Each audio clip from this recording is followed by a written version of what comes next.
Hello my dear students, চ্যানেলে তোমাদের সবাইকে স্বাগত।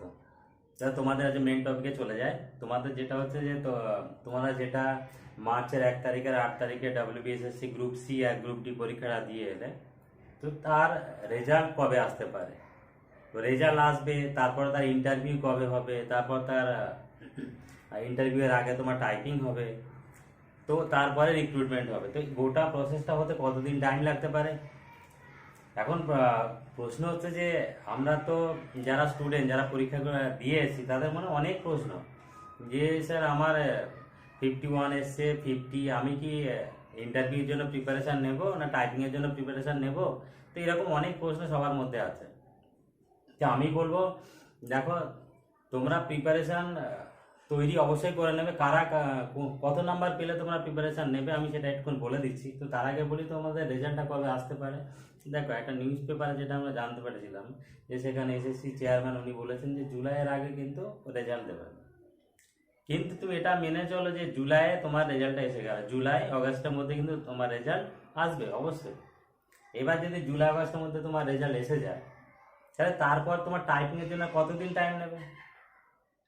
বেশি দিন টাইম নেবে না, কিন্তু 20 দিন 25 দিন, তার বেশি তোমার টাইম নেবেই না।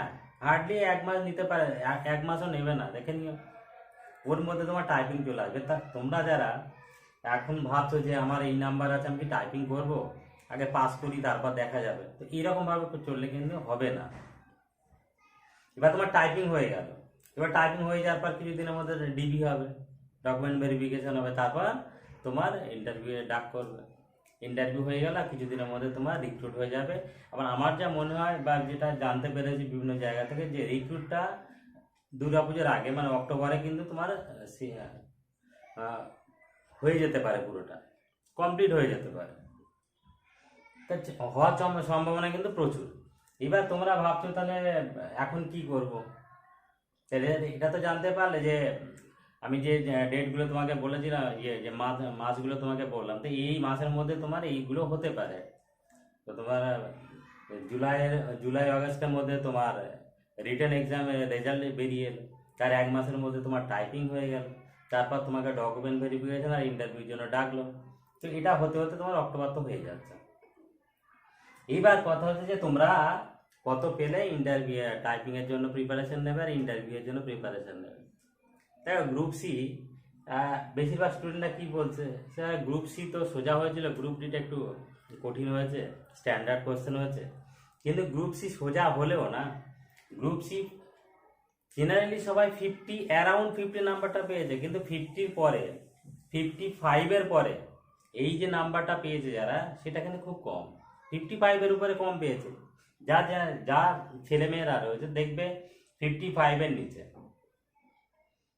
এবার সেই জায়গায় যখন সবাই বলছে স্যার গ্রুপ ডি তো স্ট্যান্ডার্ড কোশ্চেন হয়েছে, গ্রুপ ডি স্ট্যান্ডার্ড কোশ্চেন হলেও গ্রুপ ডিতে ম্যাক্সিমাম ছেলে মেয়ে 38, 39, 37 এই মার্কসটা পেয়েছে।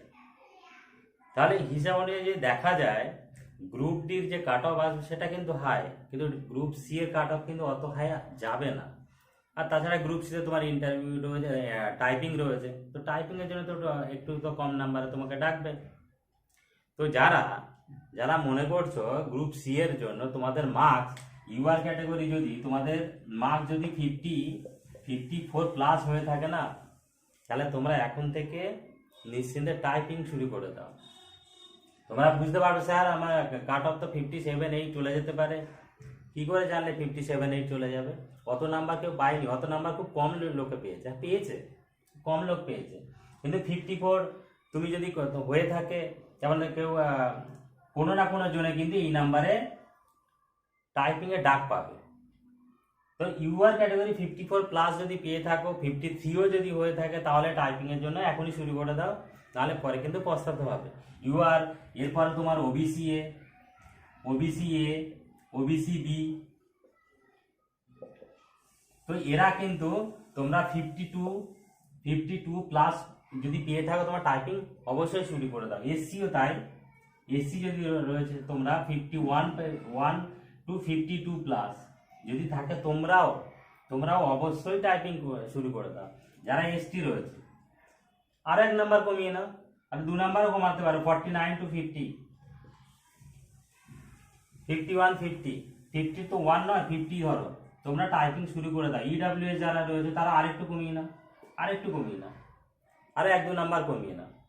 তো এই নাম্বার যদি তোমরা পেয়ে থাকো তাহলে তোমরা টাইপিং এর জন্য অবশ্যই শুরু করে দাও। এবার যদি বলো স্যার এই নাম্বারে কি আমার চাকরিটা হবে, দেখো এই নাম্বারে চাকরি হবে আমি এটা বলিনি, আমি বললাম যে এই নাম্বারে তুমি টাইপিং এর জন্য ডাক পাবে।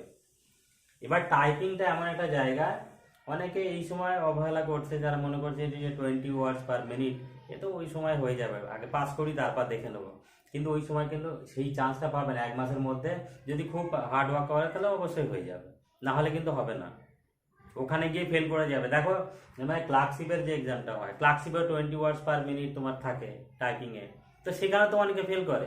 সে কেন ফেল করে? যারা ভালো মার্কস পায়, রেটিনে ভালো মার্কস পায়, তারপর ওখানে গিয়ে ফেল করছে। তো এখানেও ফেল করার সম্ভাবনা আছে অনেকে, যারা ঠিকঠাকভাবে প্র্যাকটিস করবে না তারা কিন্তু ফেল করবে। তো তোমরা এটাকে ইগনোর করো না, যদি এই নাম্বার পেয়ে থাকো তাহলে তোমরা অবশ্যই তোমরা টাইপিংয়ের জন্য শুরু করে দাও এখন থেকে, সঙ্গে ইন্টারভিউ প্রিপারেশনটাও নিতে থাকো। এটা তো তোমার গেল গ্রুপ সি এর ব্যাপার। এবার যদি বলি আমি গ্রুপ ডি এর ক্ষেত্রে কি হবে, দেখো গ্রুপ ডি কিন্তু তোমার কাট অফ হাই যাবে, এটা সে গ্রুপ ডিতে তোমার টাইপিং তো নেই, ডাইরেক্ট তোমার ইন্টারভিউতে ডাকবে। আর একটা ম্যাক্সিমাম আমি প্রথমেই বলেছি যে গ্রুপ ডি এর ক্ষেত্রে কি হয়েছে, একটু হল ম্যানেজ বেশি হয়েছে, আর সেখানে টাইমটা এতটাই পরিমাণে ছিল যে সেখানে ওর সাথে গল্প করে, ওর সাথে কথা বলে, বিভিন্ন রকমভাবে হেল্প নিয়ে অনেকে অনেক নাম্বার পেয়ে গেছে এখানে। যারা জেনুইন ছেলে অবশ্যই একটু তোমাদের খারাপ লাগবে, যারা জেনুইনভাবে পড়াশোনা করে গেছে, কষ্ট করে গেছে, তো দেখা গেছে এখানে কিছু একদম সিম্পল ছেলে, নর্মাল ছেলে, তারাও 37-38 মার্কস পেয়েছে। এটা নয় যে তারা ভালো জানে, তা নয়, তারা হল ম্যানেজ করে কারো কাছ থেকে শিখে গিয়ে তারপর ওই মার্কসটা গেইন করেছে। তো এখানে কাট অফ কিন্তু অনেকটা হাই যাবে।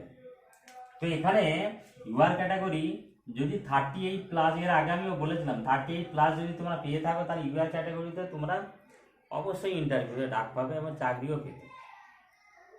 ওবিসি 37+, ধরো খুব বেশি যাবে না, ডিফারেন্স খুব বেশি যাবে না। এরা এসসি তোমার 36, অবশ্যই 36 তো 36, 35 36 পার যদি পেয়ে থাকো তাহলে তোমরা অবশ্যই তোমরা ইন্টারভিউর জন্য প্রিপারেশন নাও, তোমার পেয়ে যাবে তোমরা। আর তো জোন ওয়াইজ তো কাট অফ তো আলাদা ভ্যারি করবে। তো এর আগেও বলেছিলাম নর্দার্ন জোন এতে কাট অফ কম যেতে পারে, ওয়েস্টার্ন জোন এতে কাট অফ এতে কম যেতে পারে। এসটি যারা রয়েছে, এসটিও তোমার আরো 2 নাম্বার কমিয়ে নাও, 33+, এরা 30+। আর যদি বলি ফিমেল ক্যাটাগরি যারা রয়েছে, আমি যেগুলো গ্রুপ সি গ্রুপ ডি এর জন্য বললাম, ফিমেল ক্যাটাগরি যারা রয়েছে, ফিমেল ক্যাটাগরি প্রত্যেকটাতে 2 নাম্বার কমিয়ে নাও, তাহলে তোমরা কিন্তু 2 নাম্বার যদি প্রত্যেকটাতে যদি কমে থাকে, এই রেঞ্জের ভিতরে যদি থেকে যায় তাহলে তোমরা অবশ্যই ডাক পাচ্ছ। আশা করি তোমরা ব্যাপারটা বুঝতে পেরেছো। তো আর সময় নষ্ট করো না, আর যে কটা দিন আছে সেই কটা দিনের মধ্যে তোমরা ভালো করে একটু টাইপিংয়ের জন্য প্রিপারেশান নাও, যাতে তোমাদের চাকরিটা হয়ে যায়। আজকের দিনে যা অবস্থা, একটা রিক্রুট তো হতে কত টাইম লেগে যাচ্ছে, একটা ক্লার্কশিপের একটা রিক্রুট হতে সেটা 5 বছর নিয়ে নিচ্ছে। তো কারো তো এখানে তো কোনো ঠিক নেই, যে একটা কোর্টের অর্ডারে যেটা এসছে এই সুযোগটা হাতছাড়া করো না, এই যে তোমরা কাজে লাগাও, একদম ইগনোর করো না। যা পারছো এই নাম্বারের মধ্যে যদি এসে যায় তোমাদের একদম পুরো এফর্টটা দিয়ে দাও, ডেডিকেশন দিয়ে দাও, তোমার চাকরি অবশ্যই পাবে। যদি তোমাদের ঠিক পথে তোমরা চলো না, তোমরা চাকরি অবশ্যই পাবে। তাহলে এই পর্যন্ত আজকে ভিডিওটা রইল।